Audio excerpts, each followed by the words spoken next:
Hello and welcome to the behind the scenes, the making of, let me go again.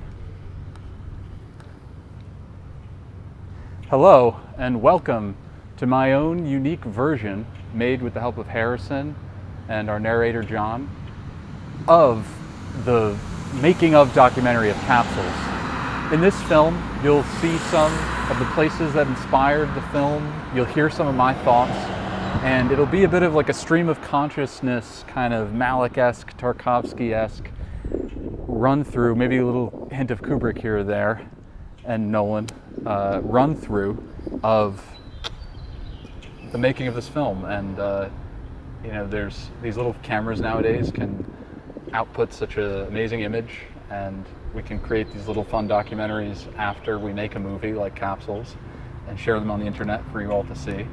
And it's just a lot of fun, and I'm so proud of the film. I'm so proud of everyone who's involved with it, all cast and crew. We're completely invaluable to making the film, and so happy with the fact everyone can see it now on the internet. People in the UK are watching it now. It's seemingly making its way throughout the world. We had it at the film festivals, the Philip K. Dick Film Festival, where it won Best Feature Film, which we're really proud of, and also the Garden State Film Festival, where it was nominated for the Kevin Smith Award. So I hope you enjoy this little documentary. It's very spur of the moment. We shot it in a day. We weren't really going for perfection. And it's just a fun time, just a cool vibe, as they say in the 2020s. So I kind of want to walk around this spot. We got a little shot here of where the old man, they find Jasper and Davis find the old man right here. This parking lot, this whole building belongs to my family. It was a great set that was able to come together, and Harrison just now, the cameraman, was shocked that we were able to come back to this spot. But here we are again in Kingston, New Jersey. So I'm going to take you around. I'm going to show you some different spots, and we'll have some fun. It'll be quite a trip. All right, let's keep moving. So this is 25 Madison Street in Princeton, and I lived on the 3rd floor up there. That window is not my room, actually. It's over here. But this is the house where I was renting when I came up with the idea for Capsules. That is not my window either, but it's that AC unit. That's the 3rd floor, and the roof it's a canted, angled roof. I wonder if any of my roommates still live here. I don't know. Go. Now, we all huddle around it. Here we go.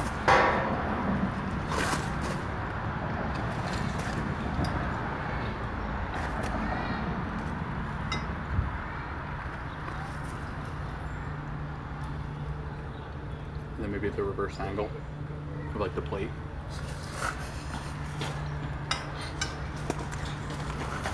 This is how the documentary starts. Have you seen The Trip? No. Oh. How's It's that? like a UK. Here, John, go in there, John. It's I'll like a pretend to be another UK hand. documentary. Oh no, you can see that's. Yeah, I know. You go there. What's going on in that? Yep. So is this going to be the John Ford interview? They ask him, how did you make the movie? And he says, with a camera. Well, tonight's your big premiere. How's it feel? It feels good. I'm happy to have the movie at Princeton. I'm so proud of everything that went into this project. The cast and crew were incredible. I'm in their respect forever. And it's really special to have the movie playing for the first time in a movie theater for live audience to see. We had it at film festivals, but we didn't actually have it in just a theatrical release. So the one night only in the theater feels pretty cool. Do you have anything special that you're going to say to the audience tonight? I think I'll have a few simple remarks to say about the film. I wanted to talk about some like maybe larger philosophical or psychological ideas at first, like I usually do. I was a philosophy major, so when I start to talk about Heidegger, someone needs to come in really quick to shut me up.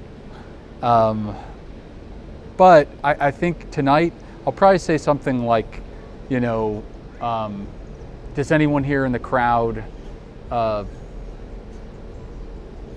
a connection to people who run DARE or who run PSAs for the Ads Council, because maybe they think this film would be impactful, and if it found the right audience, young people could find it to be persuasive and meaningful in talking about experiences, substance abuse, use and abuse and addiction, and that kind of thing. I know it sure convinced me to stay off drugs. So what philosopher? I didn't know you were thinking about it. There's temptations. The Temptations. Temptations. Speaking of temptations, You were talking about philosophy. yeah. So like, Which philosopher influenced you the most in your film journey? Well, I don't know. I think so. Ended up being a philosophy major. I went to public school in New Jersey. We didn't have philosophy classes. I didn't really know what it was. I went to undergrad and I didn't know what major I was going to do, so I chose philosophy. So I became interested in philosophers, and as a result, I had great professors and came across many different ideas. The thing I tell people is that I took existentialism, contemporary humanitarian ethics, beauty in the Middle Ages, and faith in the death of God all in the spring of my junior year of college. So I mostly had a survey view of philosophy, and as a result, I'm not sure there's any one coherent idea at work in my film. And it's more of the style, and my style and kind of what I'm doing is more open to so many different ideas, and kind of like it's almost like a postmodern novel where you're referencing so many different potential things, and that's kind of the style. So believe it or not, Capsules didn't really have much of a philosophical influence, ironically. Capsules is my memories and recollections of what it was like to go through the coronavirus, some of my fears around being an undergrad, fears of where addiction could lead,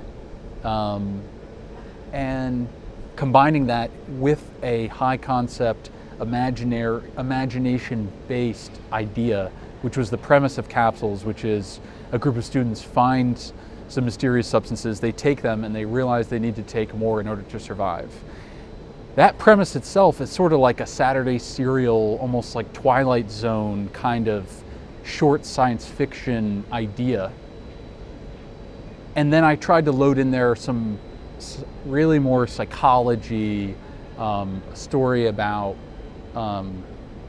group dynamics, this sort of mental health almost in there, peer pressure, scapegoating,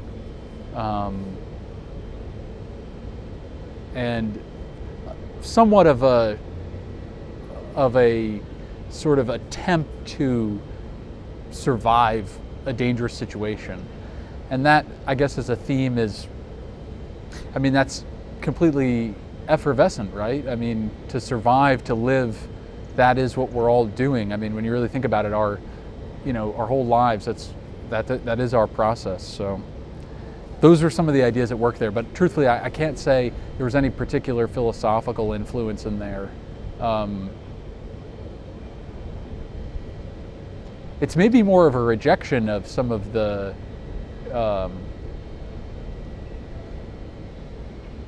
I'd say it's a rejection maybe of current paradigms. Maybe there's a little bit of that in there. I mean, the students are interested in the drugs in a sense of experimentation, but it's clearly dangerous. It's clearly they've gone too far. So there is a rejection there's a cautiousness, there's a cautionary tale feeling to it. Kind of look where you're stepping first. Look at these things, and that's in there. What does Capsules say about modern society? Is it ultimately a pessimistic or an optimistic message? I would say, I don't know if the film tackles modern society so broadly. Do you think it does? I think it's a Help me out commentary, here. definitely. It's a commentary just on friend groups. Right. Like, it's a commentary on who's your friend, or who will bring you back That's to great. bring you to a tempting situation. Right. Which quote unquote friend will Yes. actually bring Dude, to your thank you. your Well, destruction. okay, well, there you go. And you wrote on Aristotle on friendship, didn't you? That's for coming back to me now, the Nicomachean Ethics. All right, we're bringing it around. Let's say that the movie is actually based, I wasn't thinking Aristotle when I made the movie, but let's say the Nicomachean Ethics, and it actually, you're right, it is about friendship. That is the theme of the, you're telling me, we have the movie premiering here in Princeton, and you're actually, dude, you're totally on it. That is the theme of the movie. And it's so funny because I go to my different friend groups, and it's interesting how not everyone, so I met someone who was, it was interesting, right? So it was actually a religious thing. Someone in the Bible fellowship I know was talking about how disappointing it was to be friends with other people who shared the same religion, but when the time came to really be friends, they weren't there for them. Yeah. And isn't that a deep message? To truly be someone's friend. It's like, I think about Lord of the Rings, man, like, Mr. Frodo, like, I'm here for you, Mr. Frodo, Sam, And like, I think, what a tragedy. And my movie isn't like that at all. It's the friend, they're really kind of not even friends by the end of it, right? It's like, When I was watching it, I thought this kind of a sort of friendships of utility, as Aristotle would put it. Like, they seem like they're friends, but really they're just exchanging notes and Right. kind of exchanging vicious things to do, right, vicious, like drugs. right, vicious things, right. Yeah. Yes. It seemed a little like they bring in Jasper because he's so good at what the course, like they're studying, and they Right. kind of just bring him in so they can kind of use him for the notes. Right, they use, right. Yeah. You're hitting on the deeper themes. Yeah. This is great. Yeah. I think When you were writing that is a deeper, that is going on in the movie. when you were writing Yeah. Jasper, how did you differentiate? Because what differentiates him is like his Jasper, right. conscience, really, right? I think so. It was his conscience. When He you was- were writing him, what were you thinking with that? Just exactly that. It was a character who he was not within that group of three characters, the main group we know, and he was an outsider who was coming in there, and through him we would learn about them. And it was an unsatisfactory situation. It was not good. It was a bad, vicious thing. So Jasper, he was the voice of conscience. I think we thought about him almost like he was the audience, Davis and I, when we were writing the movie. It's like he is the audience. So wouldn't the audience kind of be disgusted by or would they feel disgusted at this moment when they cut the old man open? How would they feel about, should they get along with these guys? So we got the siren.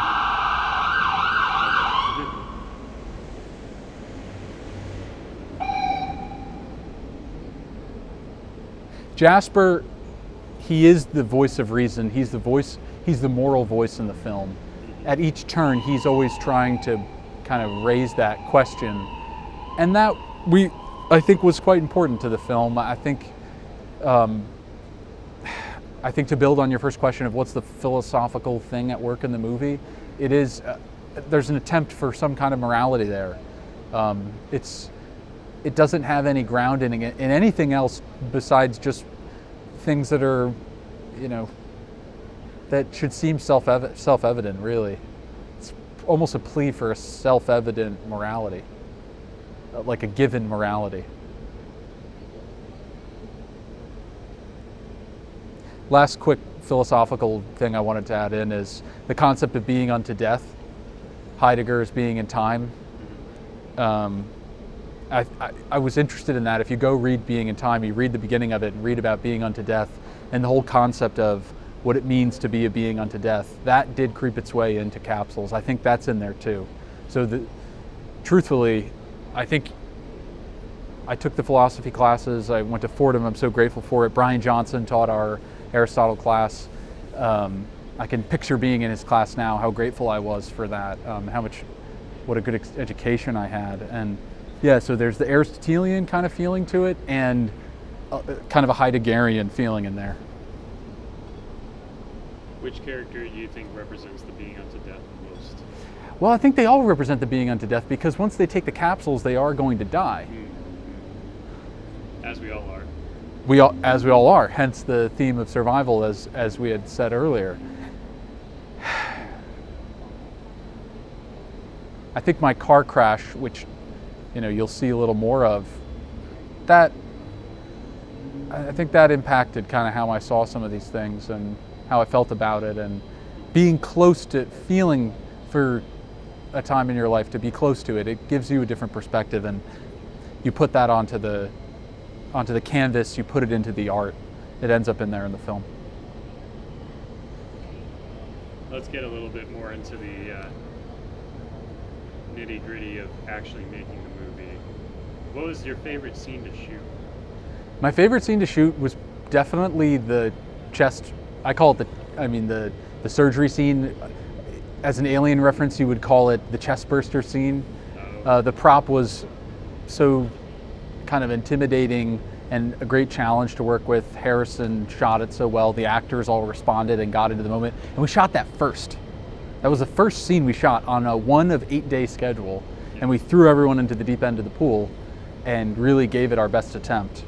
I wish I had storyboarded that sequence a little bit more, but it was so fun. I mean, it was just thrilling to shoot, and definitely not something you shoot every day.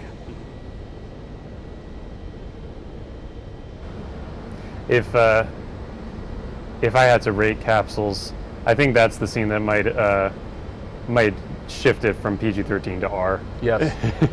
There's a lot of curse words in there too. So I think it is R. What is it? I think once you have 2 F-bombs, automatically R. 2 F-bombs, right. 2 F-bombs, yeah. So, yeah.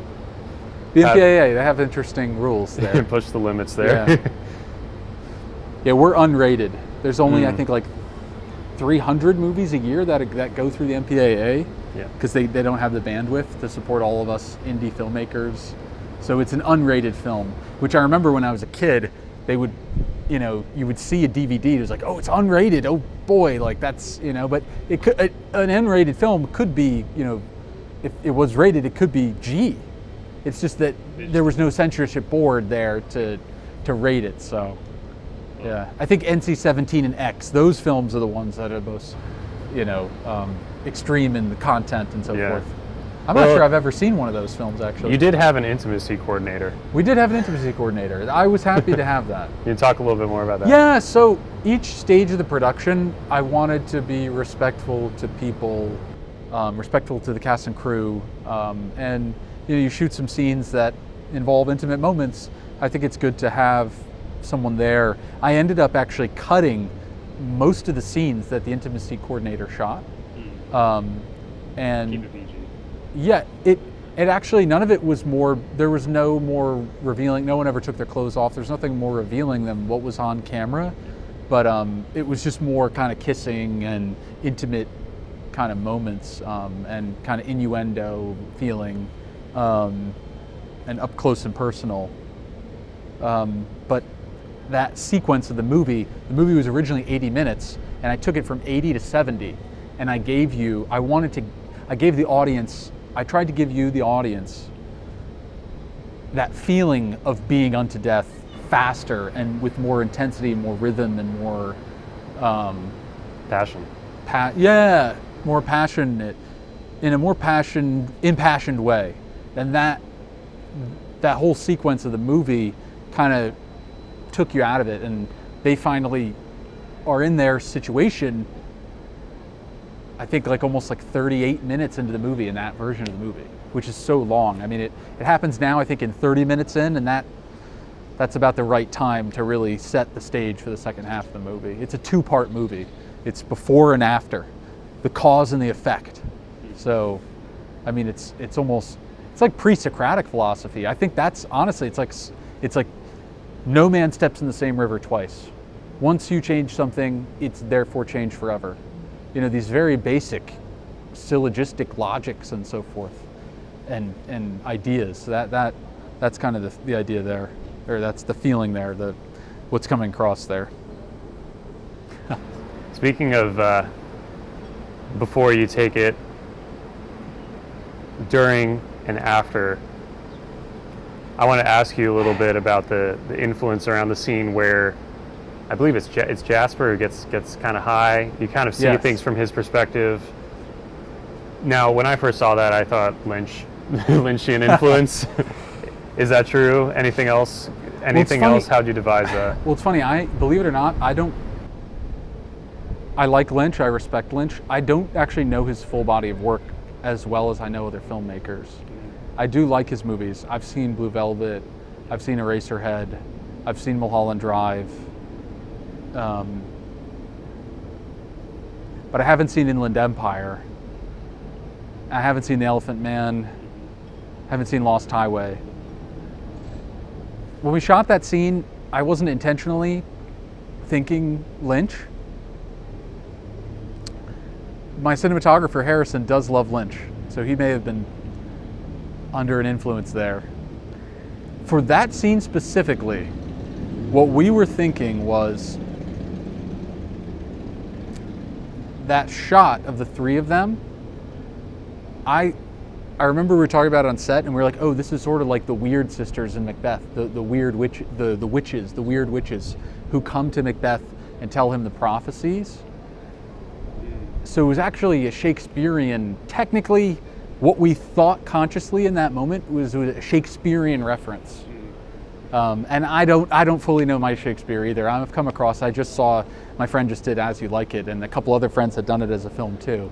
And I do admire Shakespeare when I come across it, but I'm truly not a Shakespearean. But that was the idea, is that it was sort of like this premonition almost of them coming to him and saying these things, these kind of cautionary things, and having that kind of atmosphere and uncomfortable feeling. And, you know, it does feel a little dreamlike, a little surreal. Dream logic. And, you know, you think about dream logic, you think about all these possible things, and you can see how the Lynchian quality, you would think there is a Lynchian quality there. And while you were shooting, most days, which director came to your mind the most? Like, I mean, in our conversations, you bring up Kubrick, Malick, some Tarkovsky, even like Shane Carruth, Primer. Shane Carruth, Primer. Yeah. Indie film, filmed under $7,000. Yes. What was on your mind? So, truthfully, for this, I love all of them. I could talk about all of them for hours, but I'm going to hesitate to do that because I want to stay on the theme of Capsules. I didn't actually look at any of their work in particular for Capsules, besides, I would say, I would show probably Harrison some of the framing and compositions of the Kubrick films.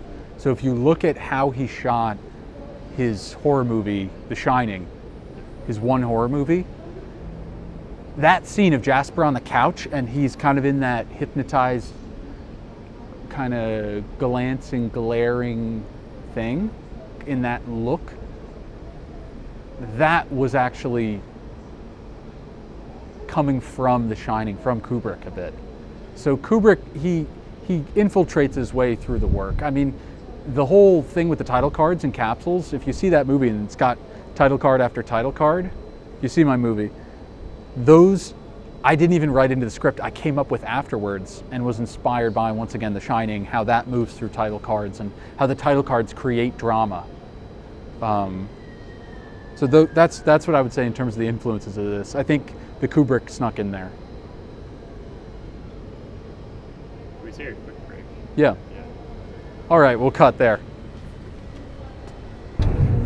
So this is the spot where I got in the near fatal car crash. We were going to drive by it. I'm going 45 in a 45 on a gray overcast day, and I'm in a gray 2004 Toyota 4Runner heading to work, which is rather nearby.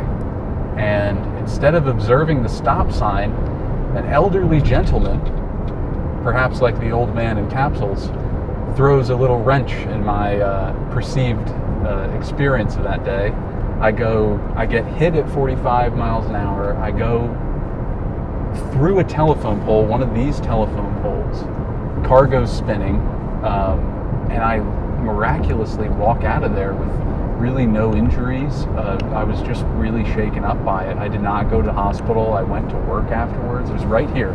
He jumped that stop sign. I went flying, and that ivy that's missing over there, which we'll get when we come back around, was the ivy was all killed by my 4Runner as it landed, quote unquote crash landed. We are going to walk to it. I'm going to show you it now. Show you the spot. Actually, it was exactly like this 4Runner, a gray 04. I mean, not exactly like it, but it was that color. What a coincidence! What a synchronicity to see one. That's the generation of 4Runner that I'm in now. I really trust these vehicles after this happened in a way that I didn't trust them before. Obviously, clearly, when you get saved by something, you have I'm sure you'd have a strange affinity for it, like I do with the Toyota 4Runners. Manufactured in I forget the name of the town. But I've looked at the pictures of the plant where they make these things in Japan. It's fascinating. I was reading about them online after the accident, and they say that they're made just like the engineering of the back posts, which is what had gotten T-boned when I had been T-boned. I had kind of absorbed all the blows. That the back of it was manufactured and engineered similar to that of a tank, which, go figure, But great vehicles. This is the spot. Right here is where I got hit. I'm going 45 coming this way. That stop sign is supposed to keep, oncoming people from coming onto the road. So I'm going 45. He hits me there. Come up this way. So my 4Runner ends up here. I killed this part of the ivy. My 4Runner tragically killed this part of the ivy because the 4Runner comes back and ends up here. I don't know but my car ends up here. My driver's seat is facing here. And I get hit all the way over there. This telephone pole over here gets completely broken through by the side post of the 4Runner. So the 5,000-pound 4Runner kind of turns into, I'm going this way. I get hit, T-bone from the left, right here. My car goes like this, and then comes through that telephone pole, breaks it. The telephone pole doesn't fall because it's held in place by these high-tension wires. And miraculously, I survived. It was unbelievable. When I came to, one of the prayer cards that my dad had in the car was just sitting there on the seat, and I got chills. It was a pretty unbelievable moment. I was spared. I'm really grateful that I had been spared what otherwise could have been a very bad fate.